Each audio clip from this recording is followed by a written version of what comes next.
Meus amados, vamos abrir nossas Bíblias no livro de Lucas, capítulo 18, versículo 22. Lucas 18, 22.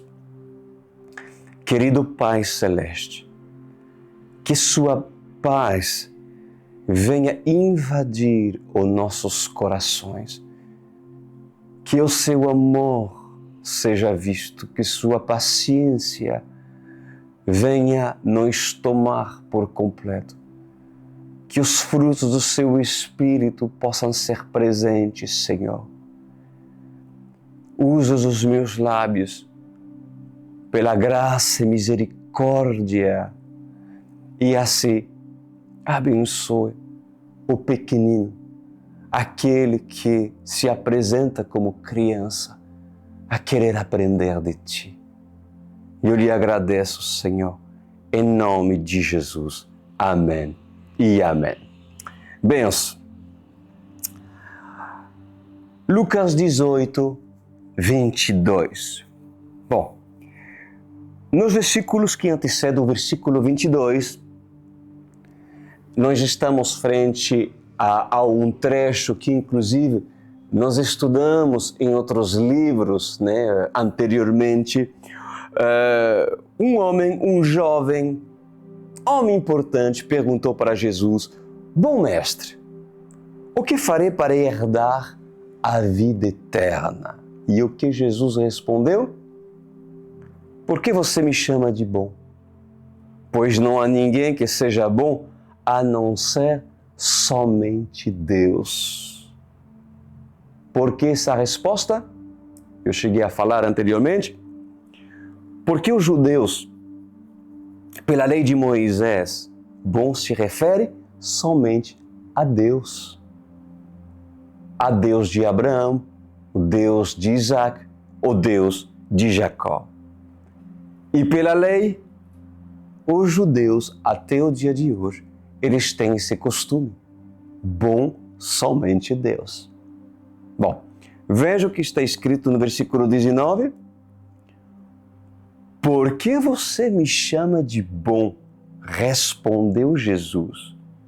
Não há ninguém que seja bom a não ser somente Deus.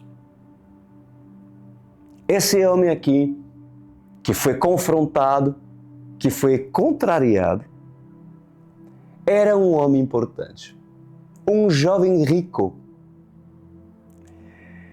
E olha que interessante esse detalhe, porque esse jovem, ele reconhecia um profeta, ele reconhecia o Yeshua, mas não apoiou publicamente o profeta.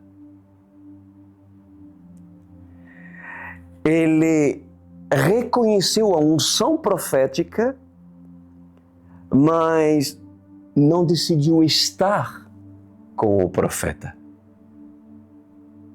Afinal, por ser um homem importante, ele poderia perder todos os seus negócios. Pois quantas vezes pessoas, pastores, líderes dessa nação vieram até nós, até o pastor Lucas, até mim, e disseram: você prega igual a mim, pastor Cris. Eu acredito em suas pregações. Verdadeiramente, você se converteu. Verdadeiramente, você é um homem de Deus, pastor Cris. Mas sabe o quê? Esses não querem ter relacionamento comigo. Não querem ter relacionamento comigo, mesmo eles alegando que eu sou um homem de Deus. Vocês sabem por quê, igreja? Eu vou lhe dizer por quê. Porque um homem importante, ele tem medo de perder os seus negócios. Um homem importante, ele tem medo de perder os seus seguidores. Um homem importante, ele tem medo de perder suas amizades, medo de perder tudo aquilo que ele acha ser importante. Porque, afinal, quando há um verdadeiro posicionamento em Deus, há uma separação. Há uma divisão entre o bem e entre o mal. Entre o certo e o errado. Entre a vida e a morte. E entre a justiça e a injustiça.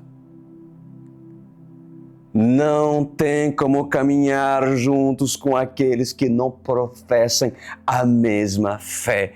Não há como a luz e trevas combinar. Por isso que mesmo Nicodemos, que mesmo que Nicodemos reconhece a unção profética de Yeshua, jamais vai se apresentar durante o dia para ser vistos dos outros fariseus. Entenderam? O que Nicodemos faz? O que ele faz? Ele se apresenta de noite, onde os outros fariseus não venham julgá-los.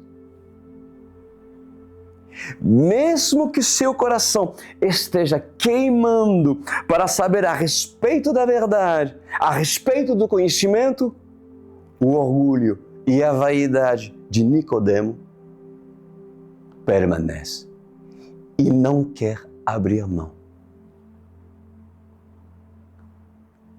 Versículo 20. Jesus disse para aquele jovem: você conhece os mandamentos. Não adulterarás, não matarás, não furtarás, não darás falso testemunho, honra teu pai e tua mãe. A tudo isso tenho obedecido desde a adolescência, disse aquele jovem rico. Esse jovem, esse homem, deixou claro que não adultera, não mata, não furta, não dá mau testemunho e honra pai e mãe. E Jesus disse para ele, ao ouvir isso, disse Jesus, falta-lhe ainda uma coisa.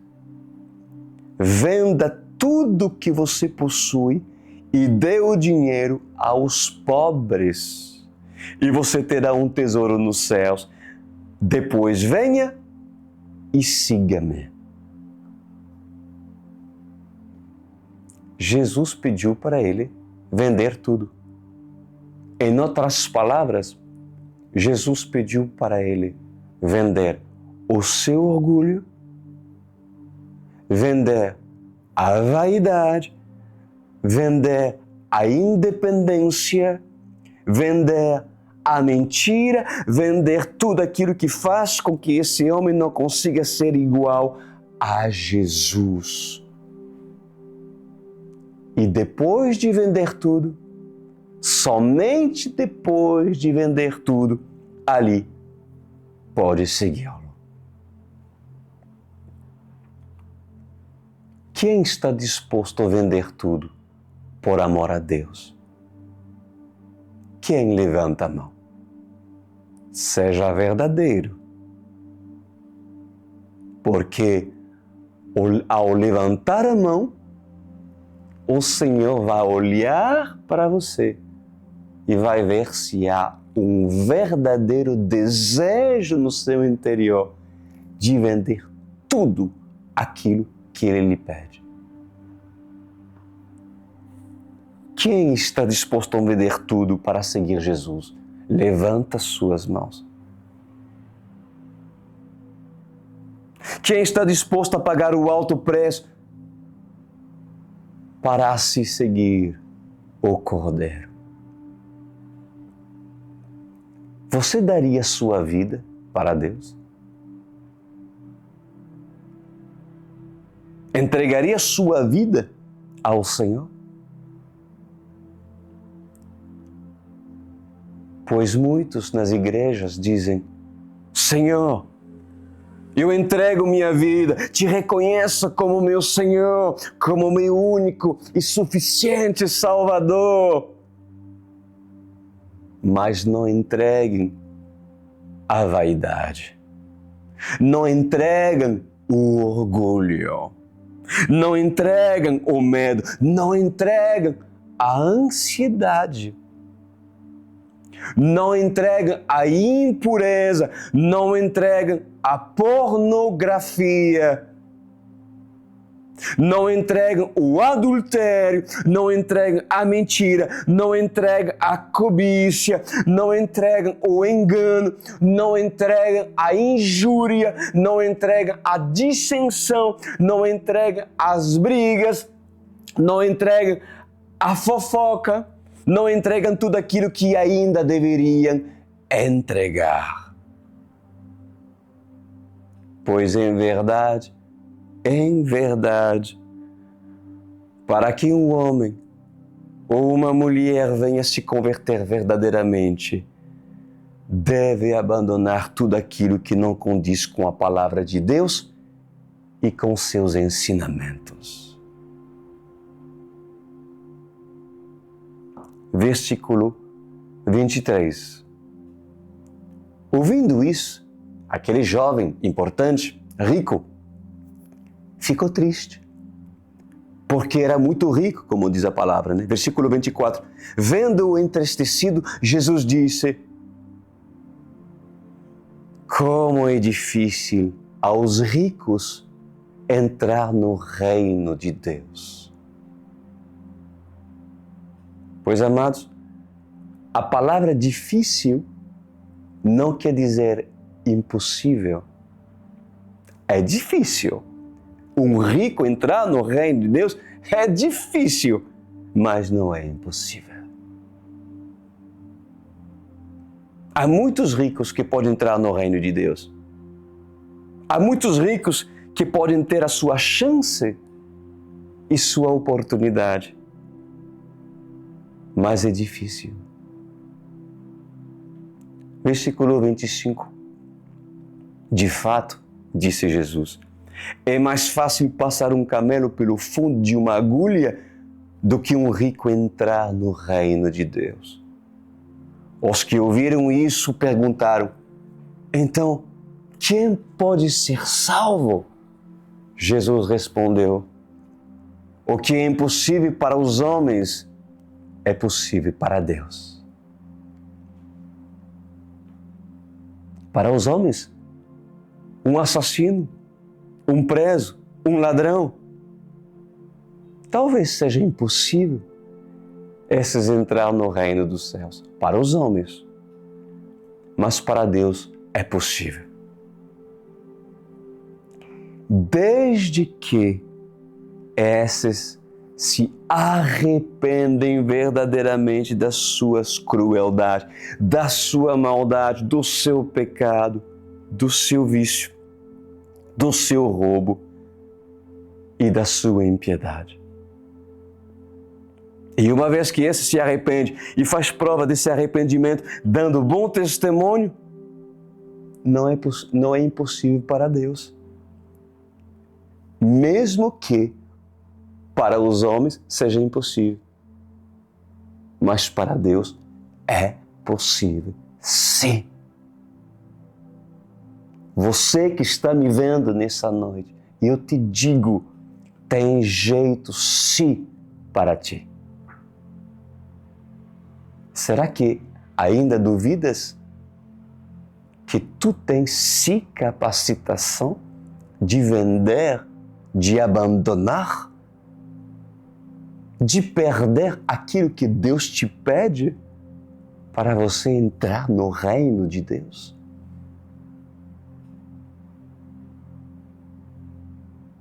Se eu fiz, por que tu não faria?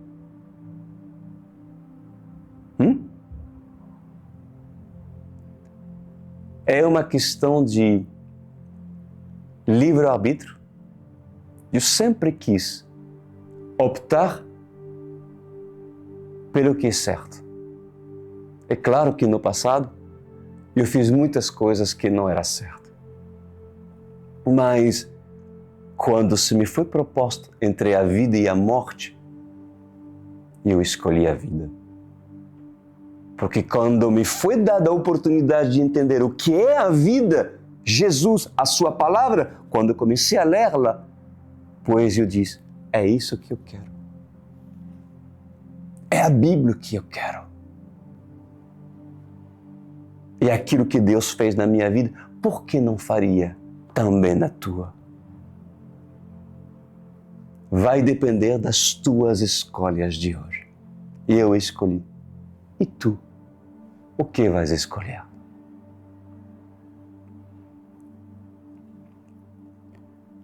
Para os homens, uma prostituta no seu ofício não pode se converter. Para os homens, uma cartomante em seu ofício não pode se converter. Para os homens, um bêbado em seu ofício é impossível se converter.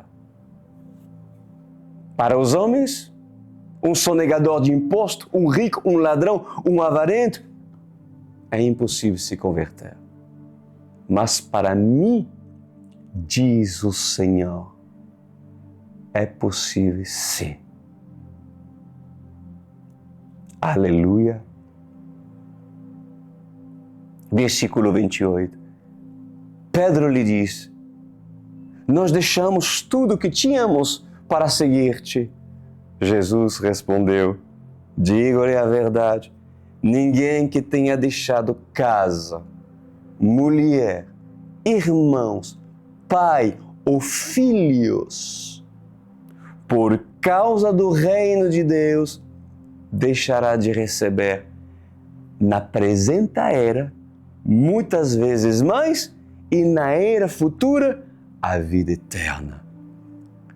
Versículo 31, Jesus chamou à parte os 12, ele disse, estamos subindo para Jerusalém, e tudo que está escrito pelos profetas acerca do Filho do Homem se cumprirá. Ele será entregue aos gentios que zombarão dele, o insultarão, cuspirão nele, o açoitarão e o matarão. No terceiro dia, ele ressuscitará. Os discípulos não entenderam nada dessas coisas. O significado dessas palavras lhes estava oculto. E eles não sabiam do que ele estava falando. Pois assim diz o Senhor, nessa noite, amada noiva. Em verdade,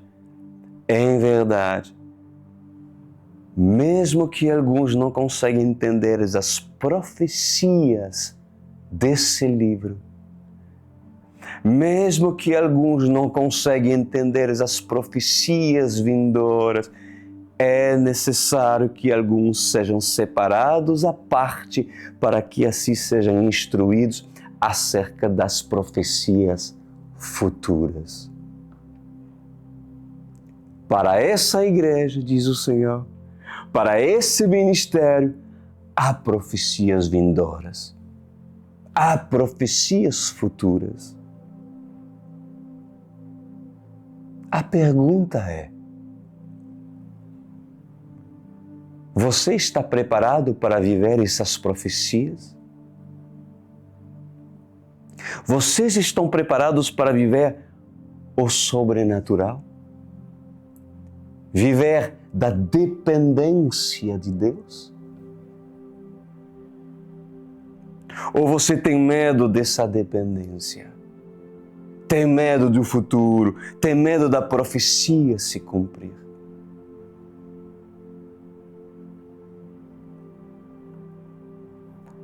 Alguns sabem que ela está, mas dizem, ainda não é tempo de chegar. Pois assim diz o Senhor. Quem decide o tempo sou eu. Sou eu que escolho o dia e a hora. Estejam, amada igreja, preparados para meu grande dia, diz o Senhor. O grande dia do Senhor. Estejam preparados para profecias que foram entregues a vocês. Estejam preparados para serem perseguidos. Não vejam o presente estado de vocês, porque chegará dias em que a igreja será perseguida. Chegará dias que a perseguição vai se intensificar. Está se iniciando uma preparação para a perseguição. A igreja deve estar preparada. Muitos de vós irão murmurar, assim diz o Senhor. Muitos irão negar a minha presença, diz o Senhor. Outros irão se vender ao sistema e outros tentarão, e outros terão tanto medo que irão se acovardar e farão parte do exército maior e mais numeroso. O que isso significa? Significa que nem todos que estão ouvindo essa pregação estão preparados para os últimos dias. A igreja foi ensinada, a igreja foi preparada e é chegada a hora que o perseguidor sai a procurar a noiva de Cristo. Quando a noiva está dormindo, ela está no seu aconchego, em sua cama quentinha, em seu quarto aquecido pela lareira, pela fogueira.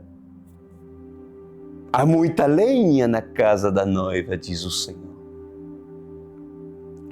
Mas chegará a hora, escuta quem tem ouvidos para ouvir, ouça, chegará a hora que a noiva precisará levantar da sua cama. Mesmo que faça muito frio na madrugada, a noiva deverá se levantar para abrir a porta para aquele que bate na porta. A noiva precisará se esforçar, se levantar, ir até a porta e abrir a porta. Mas se ela não abrir a porta, porque muitas delas estarão dormindo e não irão querer levantar, se ela não quer levantar e assim atender o amado que bate na porta, pois ela será corrigida. Pois nos últimos dias, alguns dessa congregação, assim diz o Senhor, serão como aquela amada que não se levantou quando o amado bateu na porta. E esses serão espancados, diz o Senhor, serão açoitados e açoitados pelos guardas da cidade e receberão a recompensa da sua traição. Pois em verdade, aquele que não deixa pai, mãe, filho, esposo, esposa, bens materiais, por amor a mim, não é digno de mim, diz o Senhor. Amém. Versículo 28. Pedro lhe disse: nós deixamos tudo o que tínhamos para seguir-te. E Jesus respondeu: digo a verdade, ninguém que tenha deixado casa, mulher, irmãos, pai ou filho, por causa do reino de Deus, deixará de receber na presente era, muitas vezes mais, e na era futura a vida eterna. Jesus chamou à parte os 12 e lhe disse: Estamos subindo para Jerusalém e tudo que está escrito pelos profetas acerca do Filho do Homem se cumprirá.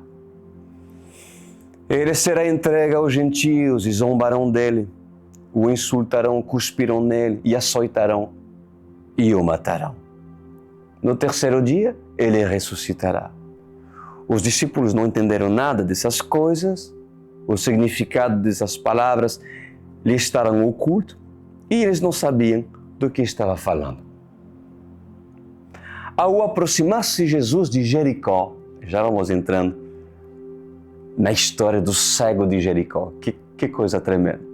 Ao aproximar-se Jesus de Jericó, um homem cego estava sentado à beira do caminho, pedindo esmola. Quando ouviu a multidão passando, ele perguntou o que estava acontecendo. Disseram-lhe, Jesus de Nazaré está passando. Então ele se pôs a gritar, Jesus, filho de Davi, tem compaixão de mim. Este homem, amada igreja, gritou conforme aquilo que aprendeu a respeito do descendente de Davi, do descendente de Abraão. Na lei, o descendente, ele tem sua autoridade. Para os fariseus, Jesus também é uma autoridade, porque ele descendia da casa de Davi. Por isso que muitos tiveram que engoli-lo, aceitar a sua pregação e não se opor, mas mesmo assim eles acharam um meio pelo qual eles poderiam matá-lo, mas eles engoliam a pregação de Jesus Cristo. Afinal, Caifás pregava e ensinava a lei de Moisés, e para Caifás, para os fariseus, para os doutores da lei, isso era blasfêmia e desonra. Por isso que aquele que não se submetia ao sinédrio deveria ser expulso do sinédrio, mesmo sendo um fariseu, mesmo sendo doutor da lei, mesmo sendo um rabino, mesmo sendo descendente da casa de Davi. Versículo 38, olha o que diz. Então o cego se pôs a gritar, Jesus, filho de Davi, tem compaixão de mim. Os que iam adiante o repreendiam para que ficasse quieto, mas ele gritava ainda mais, filho de Davi, tem compaixão de mim. Jesus parou e ordenou que o homem lhe fosse trazido. Quando ele chegou perto, Jesus perguntou-lhe, o que você quer que eu lhe faça? Senhor, eu quero ver, respondeu ele. E Jesus lhe disse, recupere a visão. A sua fé o curou. Que tremendo, que lindo. Há um ponto aqui muito importante. O cego de Jericó desenvolveu fé. E literalmente não foi por vista que ele foi conduzido. Foi por fé. O cego de Jericó não somente creu que passaria um curandeiro, não somente acreditou que passaria um milagreiro, um agente de milagre, mas ele creu em seu coração que Jesus era descendente de Davi, que tinha autoridade sobre ele. Ele acreditou no poder do milagre, ele creu numa única oportunidade.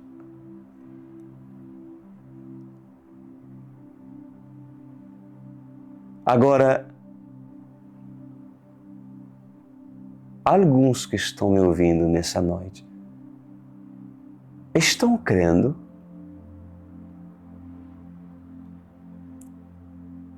Sim ou não? Então, por que não tens clamado? Por que muitos não têm gritado e suplicado? Porque para alguns lhe faltam fé. E o milagre vem por intermédio da fé. Só é possível ter o milagre se tiver fé. Só é possível ver o milagre quando se pratica a fé. Só é possível ver o milagre quando a fé é vivida. O cego de Jericó teve fé. Ele creu, simplesmente creu. E é assim o que Jesus diz: o que você quer que eu lhe faça? Olha só. O que você quer que eu lhe faça? Pois eu vos falo nessa noite, assim diz o Senhor dos Exércitos. A pergunta é: o que você quer que eu lhe faça? Diz o Senhor.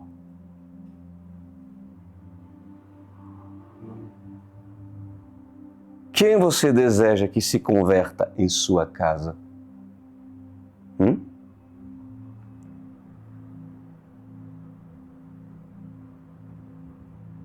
Você quer que alguém o liga e diga: me ensina a palavra e eu desejo seguir o mesmo Deus que você segue? Por acaso, o seu irmão convertido seria um milagre? A sua irmã convertida seria um milagre? O seu pai convertido seria um milagre? E a sua mãe convertida seria um milagre?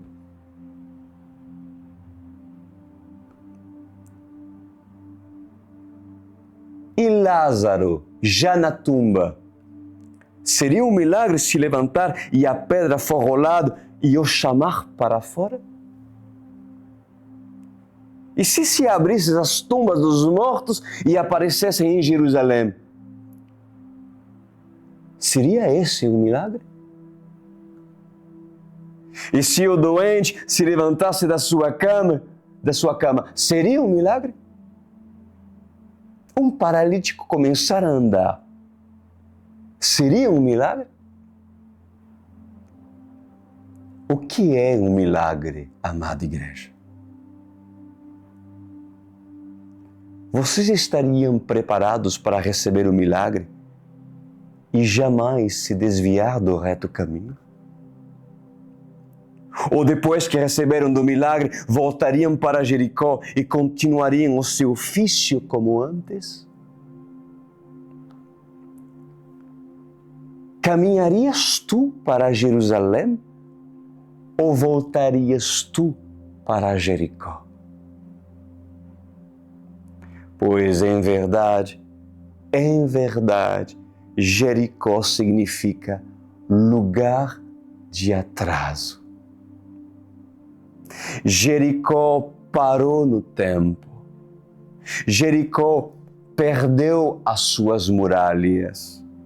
Jericó perdeu a sua força. Jericó é o lugar de enfermo, lugar de paralítico, não somente de um, mas dois e muito mais cegos estavam lá em Jericó.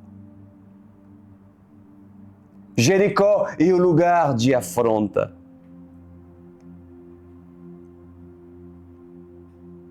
Mas lugar de homem de fé. Lugar de um homem doente que necessita de cura. Lugar de esperança e lugar de maldição. Pois aonde abundou o pecado, superabundou a graça. Aleluia. Jericó é o exemplo de um cego que sempre estará em suas portas e à entrada dos seus muros, à espera do filho de Davi. E quando o cego o avista, ele grita: Filho de Davi, tem compaixão de mim. Aonde você está, amada igreja? Você está em Jericó ou você está em Jerusalém? E quem precisa de um milagre nessa noite? Levanta as suas mãos. Quem precisa de uma vista nova? Quem precisa ouvir? Quem precisa de cura e transformação? Pois, em verdade, o filho de Davi está passando perto de você. E você não está percebendo. Peça e receba.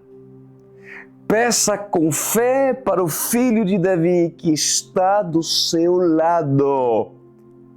Filho de Davi, tem compaixão de mim. Pois essas foram as palavras do cego de Jericó. Jesus perguntou para o cego: o que você quer que eu lhe faça? E ele respondeu o quê? Senhor, eu quero ver. E Jesus lhe diz: recupera a visão, a sua fé o curou. Imediatamente ele recuperou a visão e seguia Jesus glorificando a Deus. Quando todo o povo viu isso, deu louvores a Deus. Pois em verdade eu vos digo, assim diz o Senhor nessa noite, há muitos que recuperaram a sua visão, há muitos que têm um milagre decretado no mundo espiritual, há muitos que conquistam a visão e também a autoridade no reino espiritual, há muitos que decidem me seguir por causa do milagre, mas há muitos que por causa do milagre vão até mim, mas depois que recebem o milagre, deixa de me seguir. Pois em verdade eu vos digo, essa geração procura por milagres, mas é uma geração interesseira. O milagre é necessário. O milagre é importante. O ministério de fé também é acompanhado por milagres, mas a quem eu desejo ressuscitar? Todos os mortos de Betânia, a quem eu desejo ressuscitar, diz o Senhor? Todos os mortos de Betânia ou somente Lázaro? Quem é Lázaro? Quem é Marta? Quem é Maria? Pois em verdade, aonde há um Lázaro, aonde há uma Marta, aonde há uma Maria, mesmo que seja em Betânia, ali o milagre acontecerá. Obrigado, Yeshua. Obrigado, Senhor, por sua palavra. Será que há uma Maria de Betânia a me ouvir? Será que há um Lázaro a me ouvir em Betânia? Esses, se pedir, terão direito de receber do pão que está sobre suas mesas.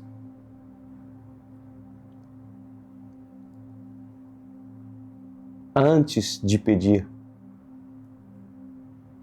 tu deves querer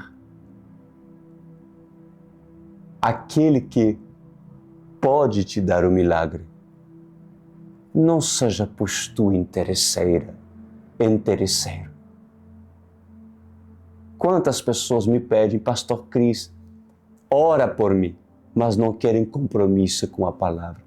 Pastor Cris, impõe as suas mãos sobre minha cabeça para eu receber o milagre. Mas quando convido essa pessoa para se assentar às terça-feira e o sábado para ouvir a palavra do Senhor, para conhecer Jesus Cristo, para se apaixonar de Jesus Cristo, para conhecê-lo, para ter intimidade com Ele, não quer, não se interessa, mas quer um milagre, quer a bênção.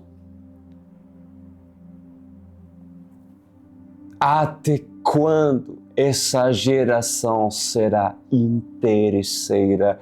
Pois eu chamo essa noite os que vão querer conhecer Jesus e o amar pelo que é, e não por aquilo que pode lhe dar.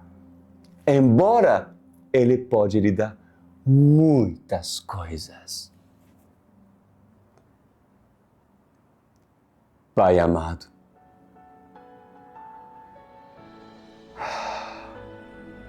coloca palavras na minha boca para preparar essa geração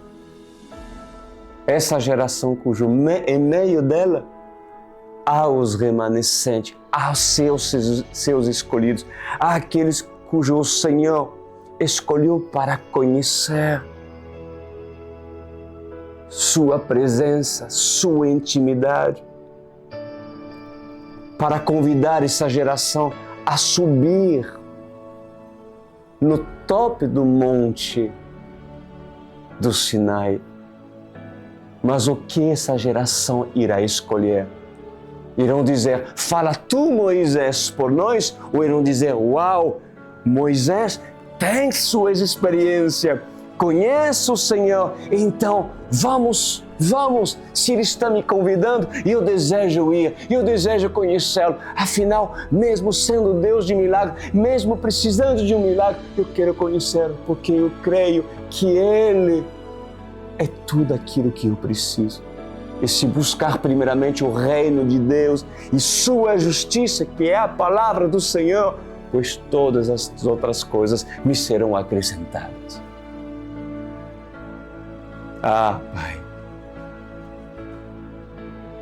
o que esses líderes têm feito com essa geração? Geração mimada, impedida a conhecer-te. Se tão somente tiver uma vida nessa noite interessada em conhecer-te, então, Senhor, entrega-me-a para que eu possa cuidar dela, para que esse ministério possa prepará-la e cuidar dessa vida, para que ela conheça o quanto Tu és bom, o quanto Tu és sábio, o quanto Tu és amoroso e doador. Amém e amém. Essa pessoa é você? Essa pessoa que eu estava pedindo a Deus é você, mulher? É você, homem? É você, jovem? É você, criança? Se é, faça o teu cadastro. Eu estou aguardando. Vocês podem entrar no meu site, no crisduran.com.br. Ao ver a janela online World Church, vocês podem apertar essa janela e embaixo há um cadastro. Vamos lá, faça-o, pois o Senhor está te convidando a subir o Monte Sinai, simbolicamente representando o quê? A desenvolver intimidade. Mas é necessário que Moisés te mostre o caminho. É necessário que quem tem maturidade possa te conduzir até o topo da montanha. Eu quero te ajudar. Não despreze essa mão que se estende até você. Se prefere, nós podemos colocar agora o QR Code. Basta aproximar seu celular e ali você acessará diretamente o seu cadastro. Responde a todas as perguntas com zelo e excelência e entraremos em contato contigo. E andarás tu conosco. Verás como essa família é abençoada. Como cuidaremos de ti. Amém. Bênção do Senhor. Terminamos para hoje, meus amados. Alegrem-se com essa palavra linda que temos nos recebido por parte de Deus. E lembra-se que temos terça-feira que vem um encontro às 21 horas nesse mesmo canal. Até lá!